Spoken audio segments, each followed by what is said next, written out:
Assalamualaikum warahmatullahi wabarakatuh. Alhamdulillahi alamin wa bihi nasta'inu ala umuri dunya waddin. Wassalatu wassalamu ala asyrafil anbiya wal mursalin wa ala alihi wa ashabihi ajma'in amma ba'du. Bismillahirrahmanirrahim. Subhanaka la ilma lana illa ma 'allamtana innaka antal alimul hakim. Rabbi shrah li sadri wa yassir li amri wahlul 'uqdatam min lisani yafqahu qawli. Ilahi anta maqsudi wa ridha matlubi atini mahabbata wa ma'rifata. Allahumma za'ala ya hikmataka wa ansur ya rahmataka wa zakirni ma nasitu ya zal jalali wal ikram. Ya man 'allama Ibrahim al-hikmata 'allimni, ya man 'allama Ibrahim al-hikmata wa 'allama Musa al-ghaiba 'allimni, ya man 'allama Adam al-asma'a kullaha 'allimni. Allahumma aftah lana bi futuhil arifin min ilmin laduni bi rahmatika ya arhamar rahimin. Qala al-muallifu rahimahullah ta'ala wa nafa'ana bi ulumihi wa maddana bi asrarihi amin ya rabbal alamin. Yang saya hormati jamaah pengajian Masjid At-Taqwa yang tidak bisa saya sebut satu persatu. Mudah-mudahan kita semua dipanjangkan umur barokah, selalu diberikan kesehatan dan selalu diberikan taufik dan hidayah oleh Allah Subhanahu wa taala. Amin ya rabbal alamin. Sebelum kita melanjutkan pengajian, yuk kita sama-sama membaca salawat kepada Kanjeng Nabi Muhammad sallallahu alaihi wasallam. Inna Allah wa malaikatahu yusalluna 'alan nabi ya ayyuhalladzina amanu sallu 'alaihi wa sallimu taslima. Sallallahu rabbuna ala Muhammadin Ahmad al-Mustafa Sayyidil Mursalin wa alihi wa sahbihi ajma'in. Sallallahu rabbuna Alamurul Mubin Ahmad al-Mustafa Sayyidul Mursalin wa ala alihi wa sahbihi ajma'in. Sallallahu rabbuna ala nuril mubin Ahmad al-Mustafa Sayyidul Mursalin wa ala alihi wa sahbihi ajma'in. Alhamdulillahirabbil alamin. Mudah-mudahan pembacaan salawat kita tadi menjadikan wasilah kita semua mendapatkan syafaatul uzma dari Kanjeng Nabi Muhammad sallallahu alaihi wasallam. Para jamaah pengajian yang saya hormati, kita lanjutkan pengajian kita di dalam kitab Mukhtasar Al-Qurtubi di dalam bab tentang siksaan-siksaan orang yang membunuh. A'udzu billahi minasyaitonir rajim. Bismillahirrahmanirrahim. Wa qala Rasulullah sallallahu alaihi wasallam, akbarul kabairi indallahi qatlun nafsi allati harramallahu qatalaha bighairi haqqin. Kanjeng Rasul sallallahu alaihi wasallam telah bersabda, akbarul kabairi indallah, Dosa yang paling gede menurut Allah qatlun nafsi, yaitu membunuh. Dosa paling gede. Dosa paling gede menurut Allah Subhanahu wa taala qatlun nafsi, yaitu membunuh diri. Artinya kita membunuh diri orang atau membunuh diri kita sendiri. Allati haramallahu qatalaha, yang mana Allah telah mengharamkan tentang membunuh. Bi ghairi haqqin, kalawan tanpa ada hak, dengan tidak adanya hak. Kalau ada hak boleh gitu ya, seperti kita lagi perang fisabilillah, boleh itu mah ya hak itu. Wala yahillu ta'dzibun nafsi bi ghairi haqqin, dan Allah tidak menghalalkan menyiksa diri sama bi ghairi haqqin, tanpa adanya hak. Menyiksa diri kita juga nggak boleh, artinya menyakiti diri pun tidak boleh. Mau menyakiti diri kita sendiri atau menyakiti diri orang lain tetap nggak boleh gitu, jatuh hukum haram. Menyakiti diri orang lain seperti orang lain kita gamparin, orang lain kita pukulin, kita gebukin tanpa ada hak. Nah itu nggak boleh ya. Atau kita menyakiti diri sendiri seperti apa? Kayak bikin tato kan sakit ya kan, ditusuk-tusuk pakai jarum kan, itu sama aja menyiksa diri kita gitu, nggak boleh, haram. Wa anna usfura idza la'iba bihi insanun hatta mata wa lam yuzabihu bi ghairi hajatin yati yaumal qiyamati wa lahu dawamisli radil qasipi. Dan sesungguhnya seperti burung emprit, burung peking, burung apa lagi yang kecil tuh, gereja. Nah, burung emprit, burung peking. Idza la'iba bihi insanun hatta mata, apabila dimainin nih burung sama sehingga mati. Kadang suka anak kecil tuh suka mainin burung yang beli di tukang pasar malam, orang suka ada burung-burung kecil beli, ayo dimainin, sampai mati. Nah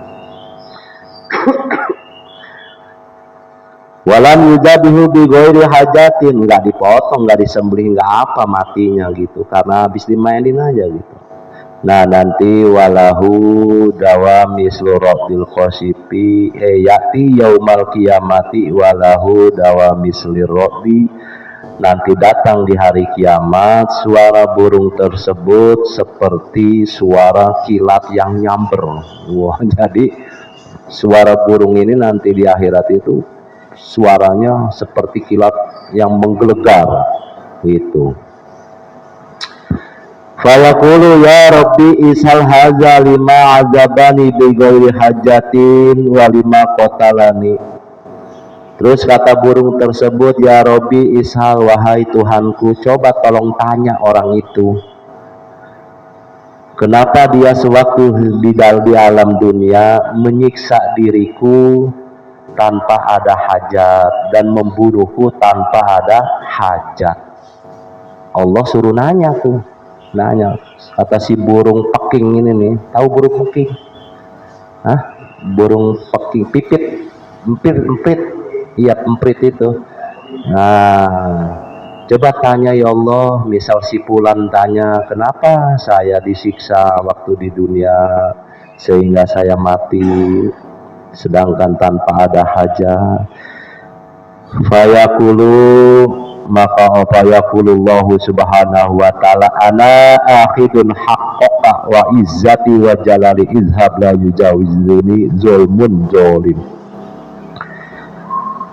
Terus kata Allah, ana akhidun haqqaka, aku yang akan mengambil hak kamu. Jadi kalau ngomong kita mah udah nggak usah dipikirin, saya yang akan mengambil hak kamu untuk bertanya kepada orang tersebut dan untuk menzolim orang tersebut.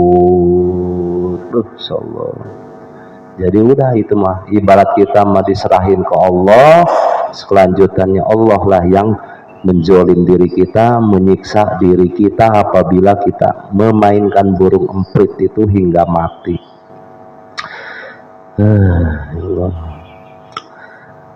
La yu'adzibanna kullaman 'adzaba ruhan bi ghairi haqqin wa illa fa'ana zalimu.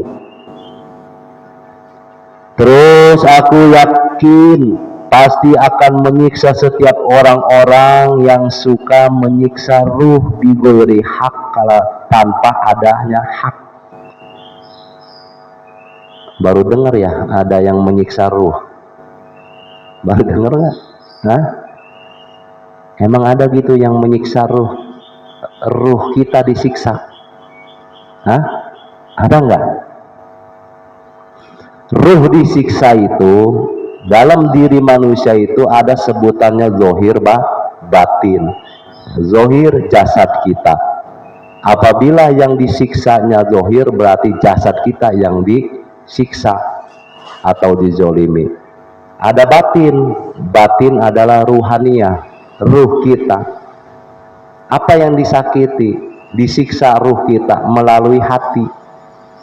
Seperti kita dicaci maki, dihina, bahkan kita merasa tersakiti, merasa sakit hati. Nah itu apabila kita merasa sakit hati, secara otomatis ruh kita sudah tersiksa, ruh kita sudah terzolim. Gimana nggak mau tersiksa? Yakin apabila kita mendapat rasa sakit, otomatis ruhaniyah kita pun akan sakit. Seperti kita udah gimana ya, kalau orang udah sakit hati itu pasti hariannya itu kadang bengong, ingat caci makian orang itu, ingat hinaan orang itu, seperti itu kan. Tidur gelisah, inget itu terus, terngiang-ngiang di kuping itu omongan orang itu, wah tidur juga nggak bisa. Nah itu sama dengan menyiksa ruh. Jadi jangan salah, bukan sebatas menyiksa zohir artinya jasad diri yang disiksa, ternyata ruh pun disiksa. Terus apalagi yang menyiksa ruh? Banyak. Diri kita pun sering menyiksa ruh kita. Satu contoh, nggak suka ngaji. Itu jangan salah, kalau kita nggak ngaji sama dengan menyiksa ruh kita. Nggak pernah baca Quran, nggak pernah zikir, itu sama dengan menyiksa ruh kita. Karena apa? Ibarat makan mah nggak makan gitu. Kalau zohir kita, jasad kita nggak makan 3 hari 3 malam, kira-kira apa yang dirasakan? Lemes. Sama dengan ruh juga kalau nggak dikasih makan misal 3 hari 3 malam, lemes. Yang akhirnya ruh kita lemah. Dimana kalau ruhnya lemah, keimanannya pun ikut lemah nantinya. Gimana keimanan kita mau kuat, gimana keimanan kita mau tebal ibaratnya, kalau ruhaniyah kita nggak dikasih makan. Begitu. Jadi kelemahan lemahnya iman dan kuatnya iman tergantung ruh kita.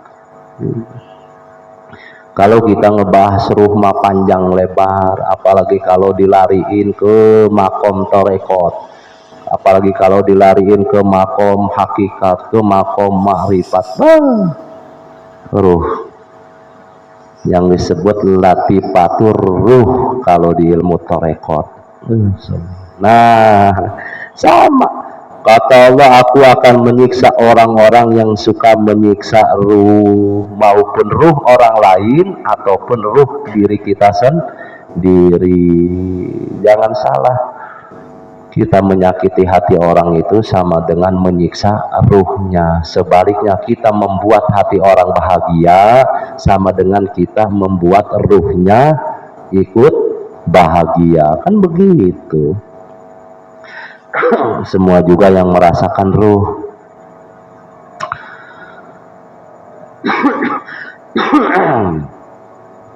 Wa illa fa'ana zalim, kata Allah, kalau aku tidak menyiksa orang tersebut, fa'ana zalim, aku berarti zalim, kata Allah.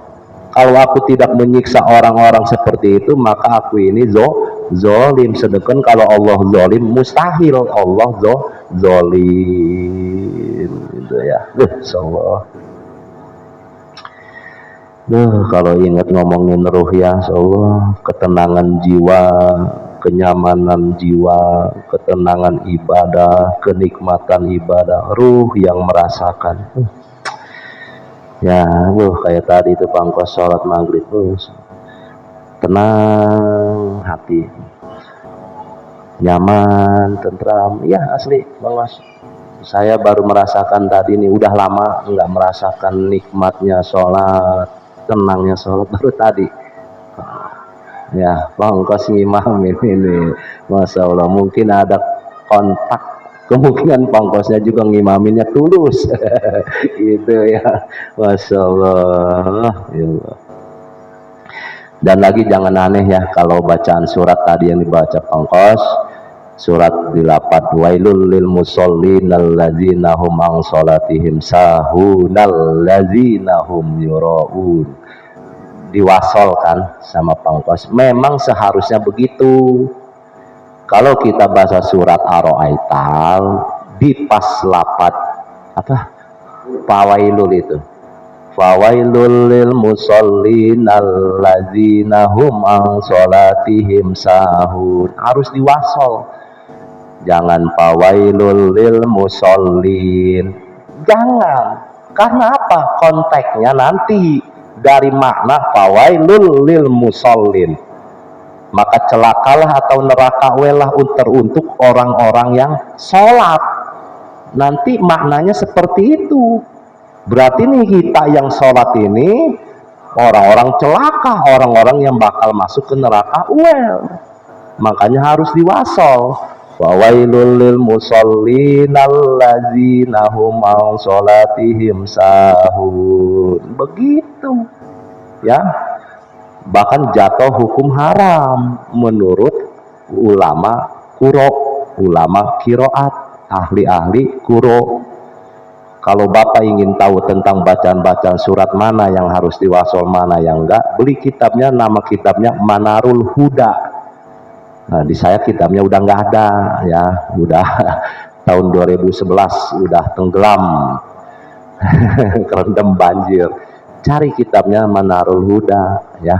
Hati-hati, walaupun bacaan surat itu hukumnya sunnah, tapi kalau kita bacanya tidak sesuai dengan aturan, nantinya dosa lagi. Seperti di wal asri innal insana lafi khusrin illa, berhenti di ilah, memang nggak apa-apa, cuma konteks dari makna nantinya. Wal asri innal insana lafi khusrin, demi masa sesungguhnya orang-orang dalam kerugian, illa, kecuali apa? Nanti pertanyaannya begitu, illa. Harusnya berhentinya kalau memang mau berhenti illalladzina amanu, di amanu. Wal asri innal insana lafi khusrin illalladzina amanu. Nanti balik lagi illalladzina amanu wa amilus sholihat, gitu. Iya, memang nggak apa-apa mau berhenti di ilah, monggo silahkan. Cuma ilah di situ ilah istisna yang mengecualikan. Nanti kecuali siapa? Kalau kita terusin illalladzina amanu, kecuali orang-orang yang beriman, begitu ya. Tapi saya nggak nyalahin yang berhenti di ilah, enggak. Memang nggak apa-apa, cuma kurang apa ya? Kurang mantep gitu. kurang jos gitu. Kalau secara konteks maknanya ya, kalau dilihat dari makna begitu. Saya mau berhenti di ilah, monggo, nggak apa-apa gitu, silahkan.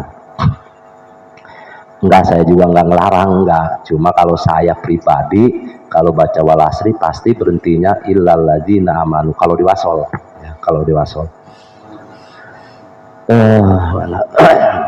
Hati-hati ya, walaupun bacaan surat hukumnya sunnah, tetap kita harus sesuai dengan aturan-aturan bacaan. Idza lam astaghfir mazlumi minaz zalimi summa yaqulullahu subhanahu wa ta'ala ana malikudian la azlamul yawma ahadan wa izzati wa jalali. Idza lam astaghfir mazlumi minaz zalim summa yaqulullahu subhanahu wa ta'ala,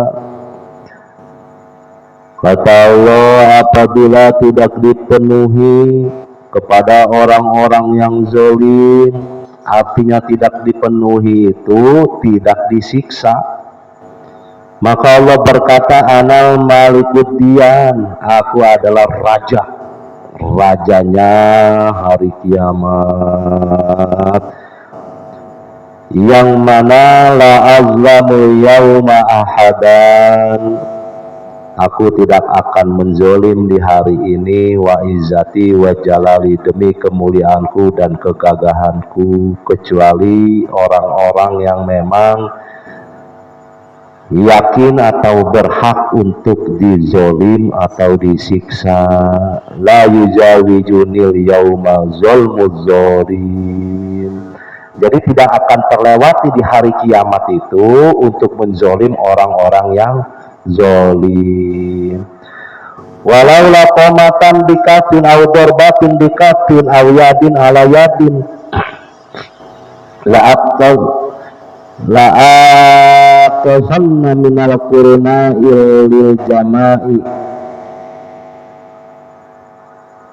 Walau laqamatan bikafin aw darbatin bikafin aw yadin ala yadin, kata Allah, aku akan menyiksa orang, yaitu yang mana orang tersebut kalau mukul pakai tangan dengan tangan lagi. Itu ini mah tujuannya kisos. Makanya Rasulullah SAW bersabda, lebih baik kita dikisos di alam dunia daripada dikisos di akhirat. Kalau kita pernah ngegampar orang, misal pangkos ngegampar papri pakai tangan nih, ya kan, dari kan mana bikafin outdoor batin bikafin, yaitu mukul dengan efek-efek, artinya telapak tangan, berarti gampar. Kata pangkos begitu ngedenger bab kisos, datang ke papri, waktu itu saya pernah ngegampar papri, tolong sekarang gampar lagi saya. Itu kisos ya. Bahkan dalam satu riwayat, sewaktu Rasul mau meninggal, Rasul mengumumkan kepada para sahabat, siapa yang pernah terzolimi oleh aku. Nah, terus ada satu sahabat itu kan, lupa saya namanya siapa, Sufyan siapa namanya itu, berdiri, aku pernah kena cambuk sewaktu peperangan, pernah kena cambuk Rasul. Kata Rasul, oh sekarang cambuk aku lagi, gitu kan. Kisos dijalankan. Ternyata sahabat ini hanya trik ingin memeluk, bersentuhan kulitnya dengan kulit Rasul. Wah, sahabat udah melarang, Sayyidina Umar, Sayyidina Abu Bakar, bahkan Sayyidina Hasan Husain, lebih baik aku yang dicambuk, kisosnya kembalikan kepadaku, gitu kan. Nggak bisa, kata Rasul, nggak bisa diwakilin, silakan. Nah, masa Rasul nggak tahu? Bohong. Rasul nggak mungkin nggak tahu bahwa sahabat ini menjalankan sebuah trik, ya kan? Jangankan Rasul, umatnya aja pada sakti, pada hebat, weruh sedurung winara, tahu sebelum terjadi. Masa Rasul enggak? Kan begitu. Enggak mungkin Rasul enggak tahu, oh, ini sahabat ini trik. Padahal dia pengen pelukan sama saya nih. Iya. Tapi Rasul enggak. Membiarkan karena apa? Untuk kelanjutan kepada umatnya nanti sebagai riwayat tentang wajibnya kisos. Gitu. Nggak mungkin Rasul nggak tahu gitu. Rasul nggak tahu. Seperti waktu Isra Mi'raj, Rasul ditanya sama malaikat Jibril, wahai Rasul, tahukah engkau tadi sholat sunnah di mana? Jawaban Rasul, la adri, saya tidak tahu. Padahal tahu Rasul. Itu karena apa? Karena lihurmat, menghormat malaikat Jibril. Gitu. Makanya kalau kita ada yang nanya, orangnya lebih tua dari kita, nanya tentang hukum, saya emang nggak tahu. Gitu. Tapi jangan dikira orang itu nggak tahu. Misal bapak nanya ke yang lebih muda, yang muda jawab, aduh nggak tahu, maaf saya mah. Padahal dia tahu, cuma menghormati umur, menghormati yang lebih tua. Gitu. Jangan ini mah yang muda malah songong-songong. Nah gitu ya, kisos tuh, Rasul menjalankan kisos yang padahal kisos itu bohong gitu, bohong. Sahabat ini nggak pernah kecambuk gitu, hanya begitu Nabi buka baju dipeluk, akhirnya ngaku sebetulnya aku tidak kena cambuk, hanya ingin bersentuhan kulit dengan Rasul. Lantas Rasul marah? Enggak, Rasul malah menyatakan kulit orang ini hukumnya haram disentuh oleh api neraka. Masya Allah, trik itu mah trik doang gitu. Tapi Rasul tahu, cuma ngebiarin lah ya. Waktu Rasul lagi lebih sakti, umatnya aja sakti-sakti ya. Iya, contoh Tuan Syekh Abdul Qadir Al-Jailani membangunkan orang yang mati, yang udah 500 tahun mati, dibangunin lagi gitu. Jadi kesaktiannya itu ibarat itu mah tetap melebihi daripada nabi-nabi yang lain gitu. Nabi Musa membelah laut, Nabi mah membelah bulan. Bahkan bulannya masuk ke gamisnya, ke gamis tangannya ini, ya kan? Jadi melebihi nabi-nabi yang lain gitu. Makanya wajar umatnya kalau ada yang sakti-sakti itu wajar. Jangan dibilang sesat, nanti ada orang yang apa punya kesaktian semacam sesat ini, sesat. Jangan ya, jangan. Rasul juga sakti gitu ya. Pernah dulu ribut ustadz dengan ustadz tentang ilmu kebal, tentang ilmu dibacok nggak mempan. Kata si ustadz ini ilmu sesat gitu. Karena apa? Sekelas Rasul aja waktu itu terkena lemparan batu, terus terkena panah, Rasul keluar darah, luka, keluar darah. Nah masa ini umatnya kebal, nggak mempan dibacok gitu kan. Nah padahal waktu Rasul bukan nggak bisa, jangankan nggak pedang panah, mau nuklir juga nggak bakal mempan, udah yakin gitu. Cuma saat itu sedang menceritakan kemarahan malaikat Jibril. Jadi bahwasanya malaikat Jibril ini punya amarah yang menyatakan seandainya tetesan darahmu jatuh ke bumi akan aku hancurkan negara ini, kan begitu kata malaikat Jibril.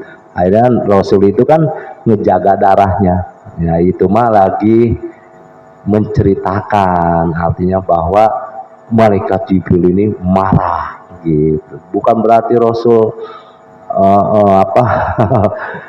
mempan gitu. Waktu kalau ngomongin itu mah Enggak ya, itu mah lagi cerita. Seperti Rasul-Rasul lupa sholat dohor 5 rakaat. Masa ya Rasul pelupa? Kan nggak mungkin. Tapi kok ini pernah Rasul sholat dohor 5 rakaat. Nah itu mah buat tamsil, buat contoh hukum bahwasanya manusia itu tempatnya lupa. Nah akhirnya dikupas oleh ulama fikih, ya akhirnya itu yang timbul, ditambal sujud sahwi lah segala macam. Nah dari situ kupas itu, mengupas sejarah atau riwayat Rasul. Nah makanya kalau kita pernah ngegampar orang, udah kita sekarang minta digampar lagi, daripada nanti di akhirat digampar sama Allah. Pilih mana gitu. Pernah udah mukul istri, kalau ngegampar istri nanti pulang dari sini, Bu saya dulu pernah gampar ibu, sekarang gampar saya gitu. Kisos, jalankan kisos. Nah ini yang diinginkan oleh sebuah organisasi tentang negara Indonesia, itu pengen dijalankan seperti itu, kisos gitu. Susah, cuma susah gitu ya, susah mau ngejalanin begitu itu. Wala salana laud lima khadasal laud wala salana al-hajar lam khadisal hajar wala yadkhulu jannata man alaihi muslimatun hatta yu'addiha min hasanatihi fa in lam takun lahu hasanatun khumila man dunubal mazlumina wa madu ilan nar. Insyaallah. Jadi kalau kata ngomong kita mah, Allah tidak akan meminta kembali mana yang sudah pecah oleh batu, mana yang sudah hancur oleh batu, dan orang tidak akan masuk ke dalam surga apabila orang yang pernah menzolim tapi tidak minta maaf atau tidak minta dikisos. Ternyata orang-orang yang suka zolim itu nggak bakalan masuk ke surga. Masya Allah ya. Hatta yudiha min hasanatihi, sehingga orang yang menzolim itu harus memberikan kebagusan-kebagusannya kepada orang yang dizolim. Nanti di akhirat itu, misal Bakar sama Umar, Bakar menzolim Umar, nah nanti itu amalan-amalan bagusnya Bakar dikasih ke Umar gitu. Makanya kalau kita pengen banyak dapat amalan bagus dari orang lain, udah kita siap-siap dizolim aja, udah dizolim. Kalau ketemu orang, Pak abah gampar saya Bapak tonjok saya ya sama itu. Hutang juga sama. Kalau hutang yang nggak dibayar, nanti di akhirat itu semua amal kebaikan kita itu diberikan kepada orang yang ngutangin. Iya, makanya kalau udah pengen ngutang datang aja. Saya utangin, nggak dibayar nggak apa-apa, habis sama saya amalnya nanti. Allah. Gitu ya, aduh orang-orang zolim. Kalau ngomongin zolim, aduh. Ya kita susah. Ya kita sebagai rakyat susah, secara otomatis dizolim kita juga sama, dizolimi. Iya, ya Allah. Fa'in lam takun lahu hasanatun khumila minaz-zunumil mazlumina. Lah ini mah orang yang ngezolimnya juga nggak punya amal kebaikan, yang menzolimnya nggak punya amal kebagusan, gimana mau dikasih ke orang yang dizolim? Bakar yang menzolim, Umar yang dizolim, sedangkan Bakar ini nggak punya amalan bagus. Waktu hidup di alam dunia maksiat terus, nggak punya amalan bagus sama sekali.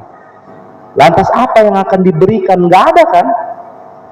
Nah, di sini fa'in lam takun lahu hasanat humila min dunubil mazlumin. Apabila amalan bagus yang nggak ada, maka dosa-dosa orang yang dizolim ini dipindahkan kepada orang yang menzolim. Udah dizolim sama papri, mau dikasih amalan bagus papri misalnya nggak ada, akhirnya dosa-dosa udah dikasih ke papri. Masya Allah.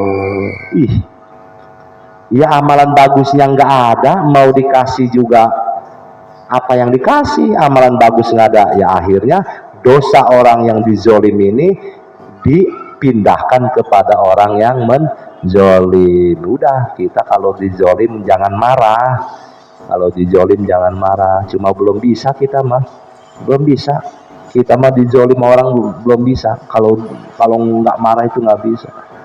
Kita mah baru dizolim lewat omongan aja kita mah udah kurang ajar jangan datangin ya kan, begitu kita mah. Masya Allah, belum dizolim pukulan itu belum, baru omongan doang udah amuk-amukan. Lah mana golok mana kampak kita mah. Masya Allah. Wa mada ila nari, terus digiring orang yang menjolim itu, digiring ila nari, masuk ke dalam neraka.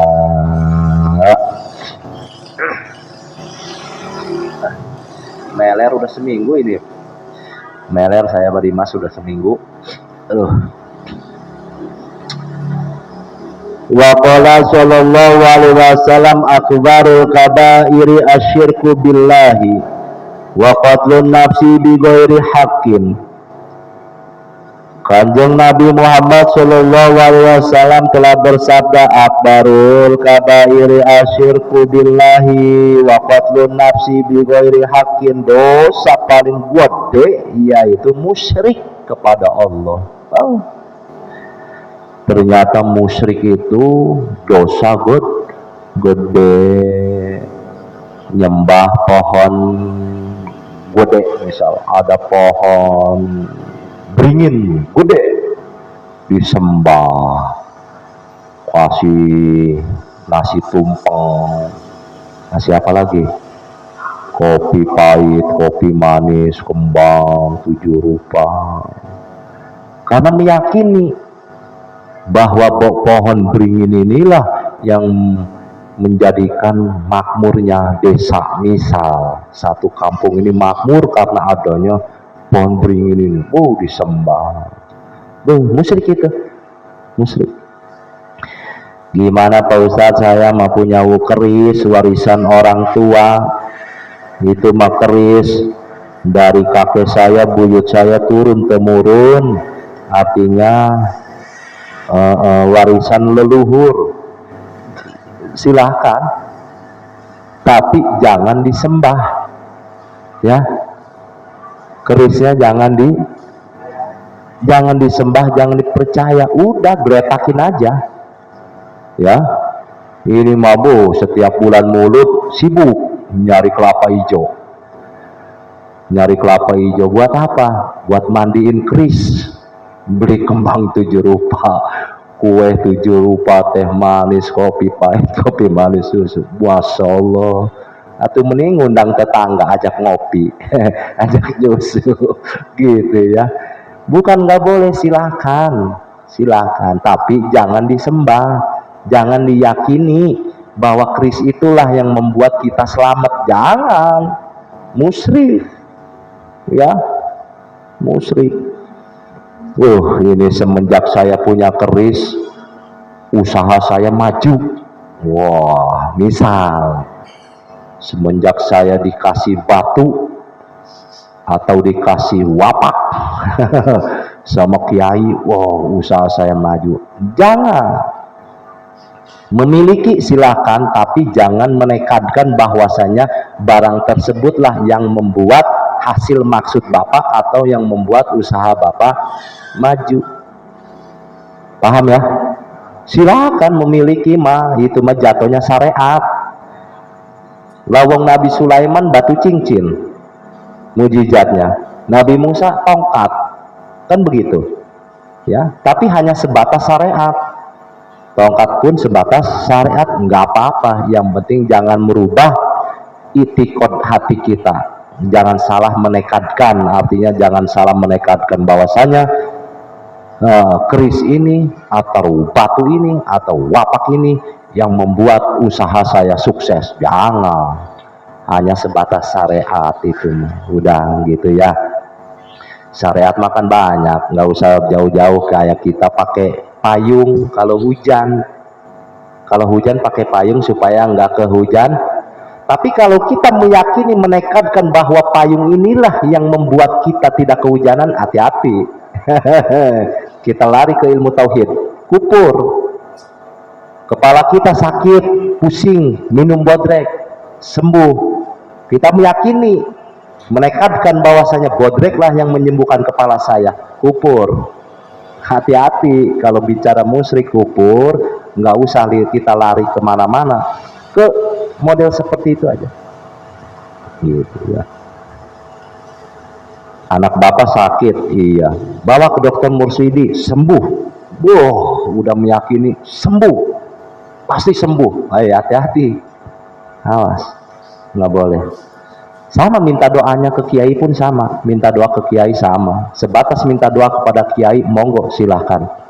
Syariat, karena dulu Rasul pun sama, dan banyak para sahabat yang minta didoakan, seperti salah satu sahabat yang miskin, siapa itu, aduh namanya, Ibnu Mas'ud apa ya, yang akhirnya peternak kambingnya itu jadi banyak, itu kan didoakan oleh Rasul gitu, minta doanya. Nggak apa-apa kita minta doa ke kiai, Pak Kiai doain saya, usaha saya supaya sukses maju. Oh iya saya doain, nggak apa-apa.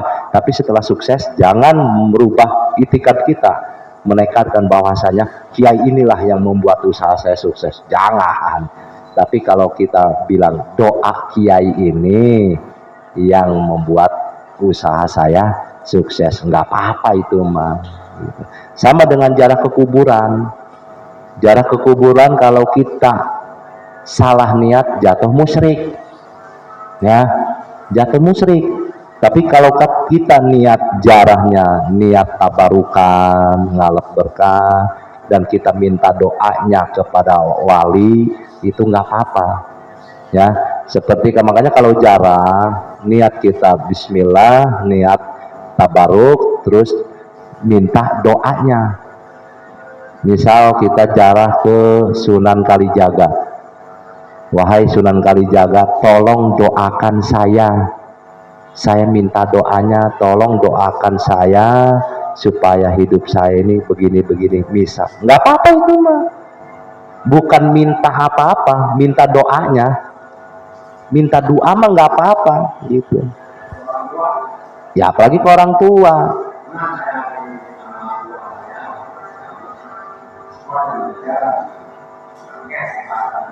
ya.